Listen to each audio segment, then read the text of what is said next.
इसलिए दीनता नम्रता धारण करते हुए भावना से सुमरन करो, यकीनन जन्मों जन्मों के पाप कर्म कट जाते हैं। सेवा आप करो और वो खाली चली जाए, ऐसा हो नहीं सकता, ऐसा कभी नहीं हुआ। कोई भी सज्जन हमें बता सकता है कि हाँ पिताजी मैंने बहुत सेवा की, वचनों पे पक्का रहा और थोड़ा सिमरण करता रहा और मुझे कोई कमी है, हम चैलेंज करते हैं, ऐसा कभी हो नहीं सकता। छोटा मोटा काम नहीं होता इतना बड़ा चैलेंज करना, क्योंकि 5 करोड़ साध संगत है और उसमें क्या पता कोई खड़ा हो जाए जी नहीं जी, पर क्योंकि शाह सतनाम शाह मस्तान जी दाता पे 100 कहने को 100 ही होता है और 1,00,000% कहो तो हमें 1,00,000% यकीन है कि ऐसा हो ही नहीं सकता। जो सेवा करे, सुमरन करे, वचनों पे पक्का हो, उसे अंदर बाहर कोई कमी आ जाए, हो ही नहीं सकता, बात ही खत्म। तो अब आप सोचिए, अगर आपके कमी है या कोई वजह परेशानी है, कोई मुश्किल है, तो आप या तो सेवा नहीं करते, या दृढ़ यकीन नहीं है, या वचनों में कमी है, या फिर थोड़ा थोड़ा सुमरण भी नहीं करते। और इसके अलावा निंदा चुगली, वो चुगली नहीं, अल्लाह वाहिगुरु राम की निंदा करना वो सबसे बड़ी निंदा मानी जाती है। वैसे तो हर निंदा बुरी है, या उसमें से कभी आप शामिल हो गए हो, तो इन वजहों से आपकी कमियां हैं। आप अपने आप को कैलकुलेट करो। आप कपड़े देखते हो ना सुबह, बहुत से लोग आप में से, मेरे तो प्रेस नहीं करे हुए, कईयों को आदत होती, मेरा तो बटन टूटा हुआ है, मेरा थोड़ा सा फटा हुआ है इधर से, ये नहीं वो नहीं। कभी अपने आप को चेक किया आप कहीं कहां कहां से फटे हुए हो? सुई धागे से पेबंद लगा लोगे, सुई धागे से बटन लगवा लोगे, कुर्ता सही है, शर्ट सही है, सब कुछ ठीक है, लेकिन जो खुद फटे हुए हो वो कैसे सियोगे? कभी विचार किया करो, वरना आपको कमी आने का मतलब ही नहीं है, सवाल ही पैदा ही नहीं होता कि सच्चे सौदे के मुरीद को कोई कमी आ जाए, हो ही नहीं सकता। हम छाती ठोक के दावे से कहते हैं, क्योंकि मस्ताना जी महाराज, शास्त्राम जी महाराज ने जब ये आश्रम डेरे बनाए तो ये इसी आधार है, नीम है ये, कि सच्चे सौदे के मुरीद को ना अंदर कमी आए ना बाहर, पर उसके लिए शर्त ये है। तो आप उसमें शामिल हो चुके हो, आपने नाम ले लिया, गुरुमंत्र ले लिया, फिर भी आप में वो चीज कमी आ रही है, तो आप सोचो जो जो आपने कमियां हैं उनको दूर करते जाओ, सेवा करो, सुमरन करो और दृढ़ यकीन रखो, यकीनन वो कमियां भी एक दिन जरूर दूर हो जाएंगी, जरूर आप उनसे बच जाएंगे। गुरु पीर फकीर कभी किसी को बुरा कहते ही नहीं। आदमी का मन बुरा होता है, आदमी अपने बनाए प्रपंच में खुद ही फंस जाता है और मन फिर ऐसी मोहर लगा देता है कि वो सतगुरु के दर्शन नहीं करने देता या सत्संग में आने नहीं देता। कई लोगों के साथ ऐसा भी हो जाता है, क्योंकि उनके मन ने ऐसा एक चक्रवात, पंजाबी जी कहते बरोड़ा, उसके चारों तरफ कस देता है कि वो सोचता है नहीं मुझे ही पता है रूहानियत का, पीर फकीर तो कुछ जानता ही नहीं। वो अपने तंग दायरे में अपने आप को कैद कर लेता है, जिसकी वजह से वो सत्संग से, अल्लाह वाहिगुरु सतगुरु मौला राम से दूर हो जाता है। तो किसी की सुना ना करो। इसका मतलब यह नहीं है कि बिल्कुल ही ना सुनो, निंदा ना सुनो, बुराइयां कोई गा रहा है वो ना सुनो, हो सके तो गालियां दो भी ना और सुनो भी ना।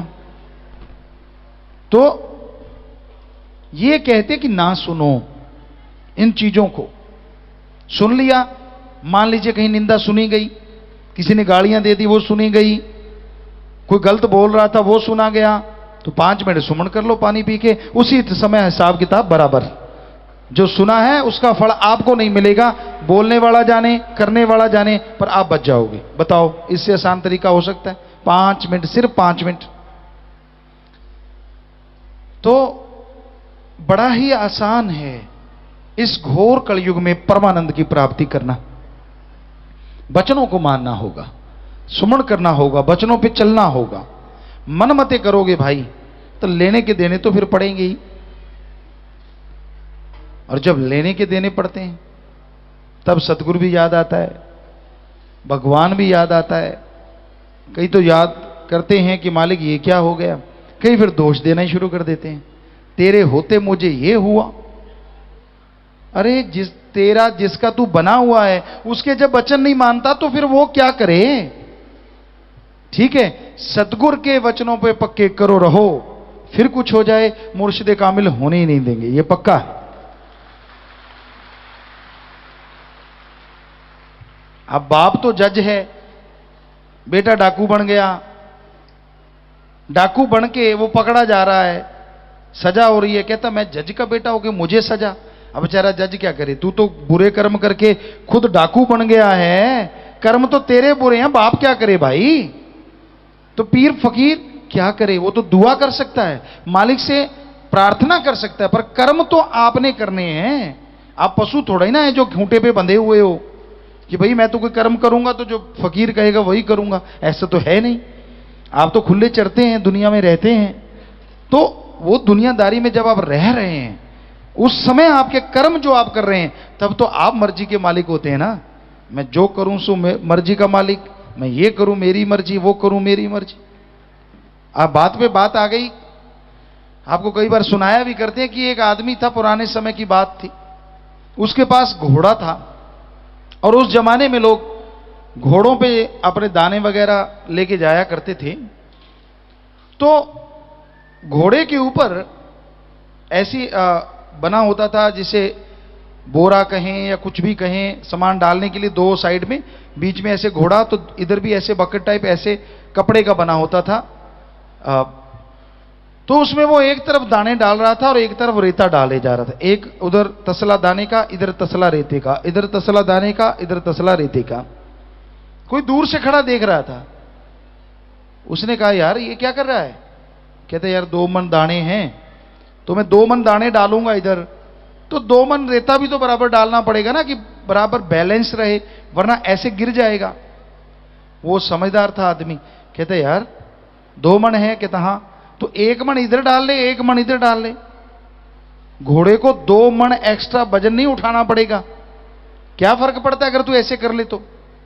कहता सुन, घोड़ा किसका, कहता भाई तेरा। चने किसके, कहता भाई तेरे। तो कहता फिर तेरे पेट में दर्द क्यों, मैं तो ऐसे ही डालूंगा।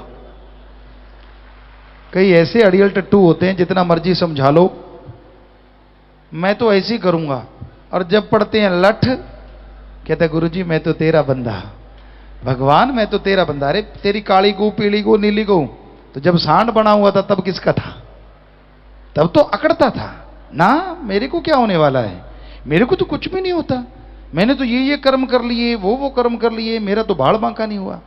वो सब देख रहा है, जब होने पे आया फिर आप तिल मिलाओगे, फिर आप भगवान को दोषी ठहराओगे। खुद कर्मों से बाज नहीं आता इंसान, और जब कर्म भोगने पड़ते हैं तो सारा दोष अपने सतगुरु मौला पे लगा देता है। ये तो कर्म भूमि है, जैसे कर्म करोगे, जैसा बीज डालोगे, काटना तो पड़ेगा। हां, सुमन करते हो सतगुरु डाढ़ा है, अल्लाह वाहिगुरु बहुत पावरफुल है, सुमन करोगे, सेवा करोगे तो वो पहाड़ जैसे कर्मों को कंकर में बदल जरूर देता है, इसमें कोई शक नहीं। पर कईयों के होता है कि इस जन्म में कोई कर्म बुरा नहीं किया, वो होते हैं संचित कर्म, जन्मों जन्मों के भयानक कर्म इकट्ठे होके। आपने इस जन्म में बुरा कर्म नहीं किया, लेकिन पिछले संचित कर्मों के लिए क्या आपने सुमरण किया, क्या आपने सेवा की, अगर नहीं की तो वो कर्म भोगने पड़ेंगे। और अगर सेवा सिमरण सत्संग सुनते हो, अमल करते हो, तो यकीनन वो भी पहाड़ से कंकर में बदलते जाएंगे और कंकर की चुभन भी आपको महसूस नहीं होगी। तो इसलिए ये कर्मों की खेती है, यहां कर्म भूमि है, सबके लिए कर्म करने हैं, कर्म करते जाओ, फल की चिंता ना करो। इसका मतलब यह नहीं है कि बुरे कर्म करते जाओ, फल की चिंता ना करो। कहने का मतलब अच्छे कर्म करते जाओ, कर्म योगी बन के अच्छे कर्म करो, फिर फल की चिंता मत करो, क्योंकि 100% भगवान अच्छे कर्मों का फल अच्छा देंगे ही देंगे। पर बुरे कर्म करोगे तो फिर आपको पता ही है, जैसा कर्म वैसा फल वो भी आपको मिलेगा ही मिलेगा। किसी का इसी जन्म में भुगत जाता है, किसी का ऊपर जाके नरकों में। पर यह नहीं होता कि यहां एहसास ना हो। जैसे कर्म करते हो आगे रास्ते में तो आना ही आना है। जितने मर्जी चालाक बन जाओ, जितने मर्जी टौर शौर पंजाबी में कहते हैं ना, लेप शेप कर लो, कर्मों का फल तो देना पड़ेगा, भोगना पड़ेगा। एक ही तरीका सेवा सुमरण सत्संग जो कर्म काट देती है। कई लोग कहते हैं यार रोज ही सत्संग में चल पड़ते हैं। कईयों को होता है सत्संग सुना है वो ही वचन आएंगे, वाह आप तो भगवान हो गए। क्योंकि भगवान को ही पता है वो फकीर को क्या कहलवाएगा, फकीर को खुद पता नहीं होता। माई को क्या पता कौन बोलेगा या क्या बोलेगा। उसी तरह वो तो मालिक करवाने वाला है। तो जो भी आदमी सत्संग आता है बना बनाया सिमरन लेके चला जाता है, उसके संचित कर्म कट जाते हैं, खुशियां मिलनी शुरू हो जाती हैं, यकीन बढ़ता है और मालिक के नजारे आने शुरू हो जाते हैं। तो इसलिए ओवर स्मार्ट मत बनिए, मत कीजिए बुरे कर्म, मत करो गलत कर्म, वो सब देख रहा है। अच्छे कर्म करते जाओ, भले कर्म करते जाओ, सेवा सुमन करते जाओ, यकीनन अंदर बाहर से माला माल हो जाओगे।